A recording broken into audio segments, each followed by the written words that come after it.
Okay, so as usual, we will do the dedication. Thank you very much for joining, for saying mantra. It's very nice. Very, very nice to see all of you saying this mantra. Thank you, Master. Isn't it very nice?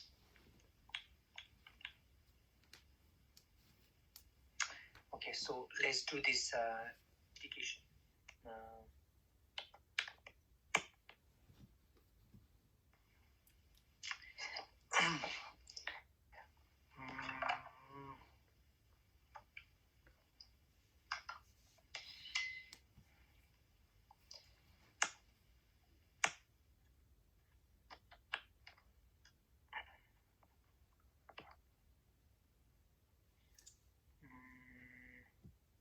Okay, can you hear me? Yes. Yes. Yes. Yes, we can hear you.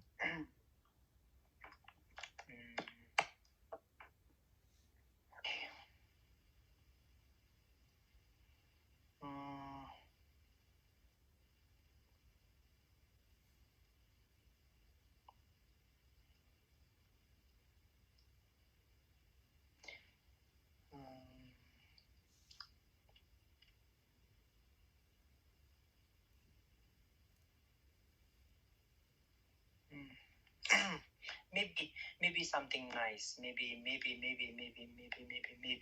something nice.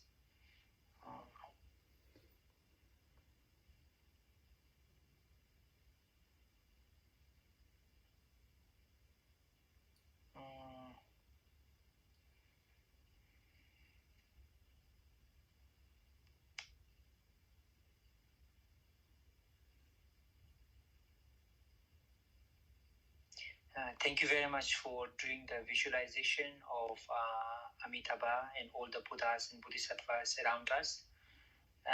It feels something different today. It feels very, very positive, and I'm really happy. Yeah, it feels so good. It feels something different. Thank you.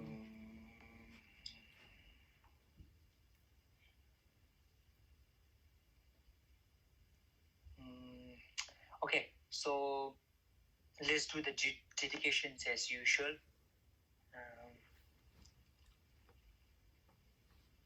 I'm very happy that I learned English language, along with my Buddhist studies.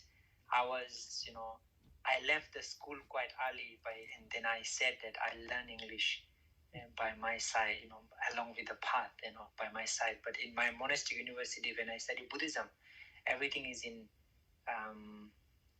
Tibetan language. So there's no English to, but I didn't join the school much. I left it when I was around 15 at the monastery. 14 monastic school. I joined the school for 2-3 years. Then I kind of jumped to the university. I said I can pass the exam. And I want to study Buddhism as faster.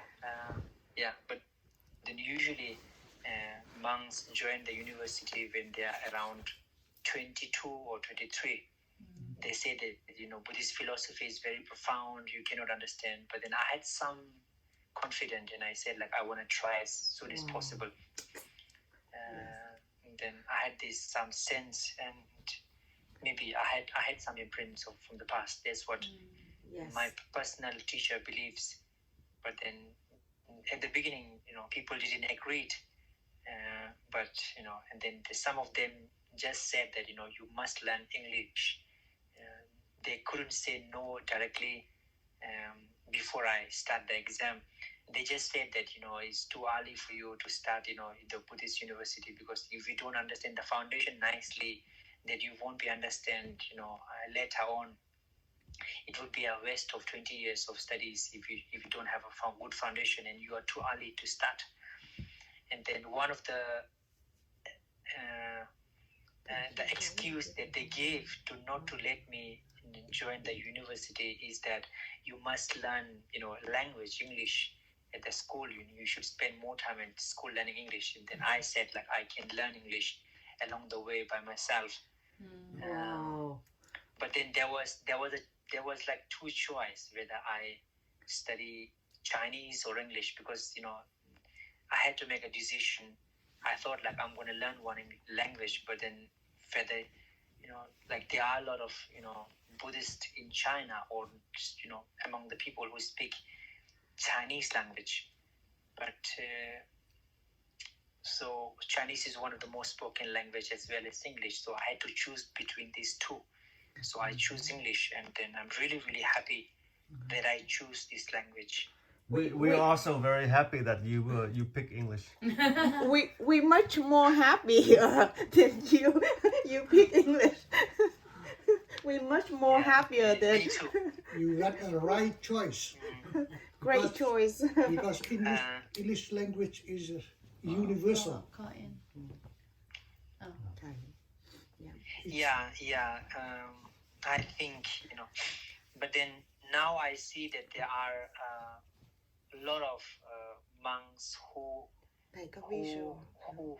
came from some part of Tibet, and so that's why they can speak Mandarin, and there are enough teachers who can directly there's enough teachers who have studied for about 15 to 20 years the profound Buddha sutras, and they are able to deliver in Mandarin language. When I see those enough teachers, and then I think like, yes, I choose right. English is better.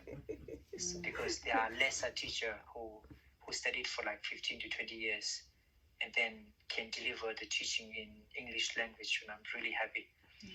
And very happy to see all of you saying the prayer, especially with motivation and dedication and visualization. It is a complete set of the karma, complete set of the merits, and also it's quite powerful, because now our merit and our prayer is totally selfish, selfless, because it's not like, we are praying for Tymon, we are praying for family, but not just for them, so that they can become this and that, so that they can help all the sentient beings, like the Kuan Yin Buddha doing now, like the Amitabha Buddha is doing now. So this becomes a complete, very perfect, powerful prayer. Then it literally becomes a very strong prayer when it is not being attached with some selfish, or attached with some smaller motivation, or with some self cherished motivation. So I'm really happy to have these prayers. Yes, okay, so let's do the dedication. By the merits we accumulate by listening to the prayer and saying the mantras,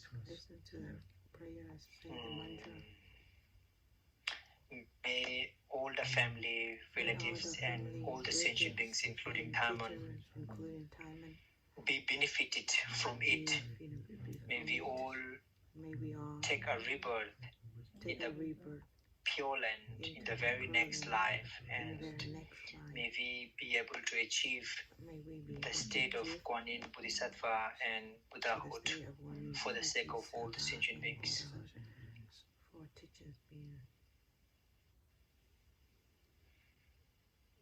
By the merit we accumulate by listening to the prayers and chanting mantras, may all our family, relatives, friends, and all the sentient beings, including Tymon, quickly be able to free from all the sufferings and problems, and may we achieve the rebirth in the very next life in the pure land, and experience Buddha's teachings through Buddhas and Bodhisattvas, and may all of them achieve the state of Kuan Yin Pusa and Buddha Amitabha for the welfare of all the sentient beings.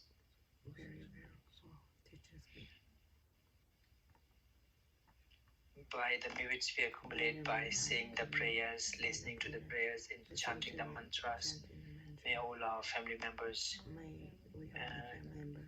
including Tymon and relatives, and all the sentient beings take a rebirth in the pure land in the very next life.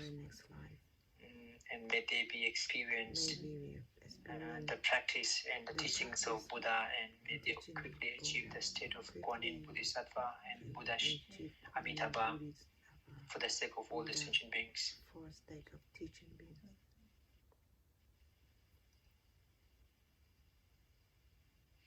진단함기 주당 등배 지다 선바의 신두바다 내게 조파도 주비시 니와지와 징게라도스를 예와 군도야나 라마 데미 추기 벨라 롱주지 사단 람게 윤데 라존의 도지 창기 고반 유튜브쇼.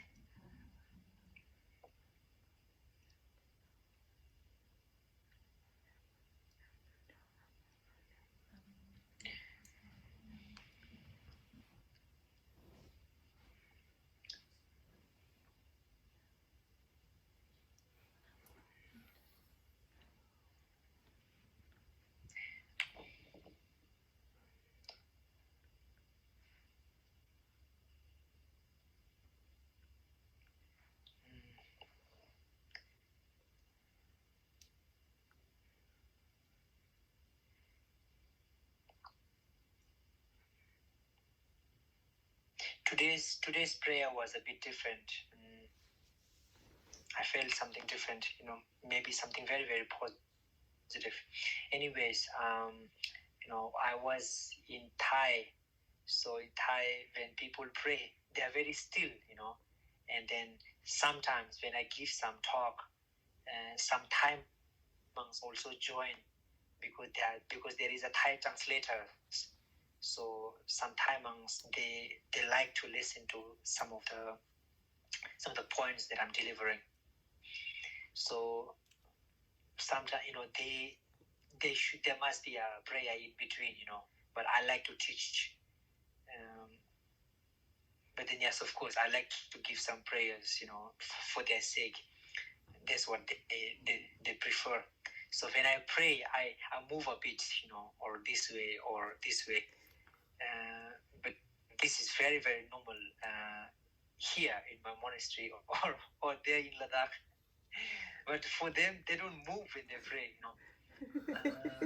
So when they see us praying and then saying the prayers and then chanting mantras, when we move like this, so one of them asked, like, why you move? Can you concentrate, So when you move, yes, because this is how I don't know, maybe this is how things were at the beginning, So sometimes I don't even know I'm moving. So when I'm saying prayer, I don't know, because this is so natural. This is how we are used to. And then maybe the reason is that I'm from a very cold region where temperature literally drops 20 or even 25, in some place 30 or even above 30, minus 30, I mean. Wow. So cold. So sometimes it snows, and then you really need to finish some prayers, Some prayers you can just, if it is snow, is cold, you can just stand up and go somewhere, do things. But then sometimes you just can't, Especially some rituals, you cannot stop in the middle. Doesn't matter whether it's snowing or whatever is happening, Even if some earthquakes are going on, you are not supposed to stop the rituals in between. So perhaps, in such a case, if you are meditating or if you are praying, if you don't move, if you move, it helps to generate some heat in your body, If you don't move, then you're gonna froze. So perhaps there's the reason why monks, they move a bit when they pray. But when you are meditating, you keep still, or you? It should be still. Yes, it should be still. But then it depends on what kind of meditation. Some meditation goes along with some prayers. Some meditations are not on one topic, And then when you think of meditation, the meditation there has been explained in some Western countries nowadays that meditation is sitting like this, or closing the mind, or shutting the brain, or thinking about nothing, or thinking about something.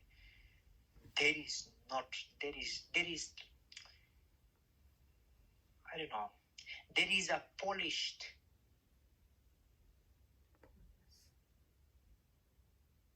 There's not the real one. This, I don't know how to say it now. There's not the real meaning of meditation. But if you think of that meditation, yes, then we don't move. But then if meditation is USA, then there is just a small town, and then in some cases what they explain is not really okay. But then yes, when we do meditation, sometimes we move, yes. It depends. Sometimes we don't. When it comes to concentration meditation on one single point, then we don't move. That we make sure that we are on a nice place, comfortable place. Yeah. So then by applying 7-8 techniques, yes, you can just stay still, which is okay. But then beside that, you must find, there are like different topics. There are like meditation, like concentration meditation and analytical meditation. So analytical meditation, you can move, you can do it pretty much anywhere in any sense. So prayer is also a kind of meditation. If you are concentrating on just Amitabha Buddha and saying the mantra, there is also a meditation in one sense. I know that it cannot be clear in a very limited time, but then maybe in one of the future time, I'll explain what meditation is. Thank you, Master. Thank you so much for your time. Please accept us.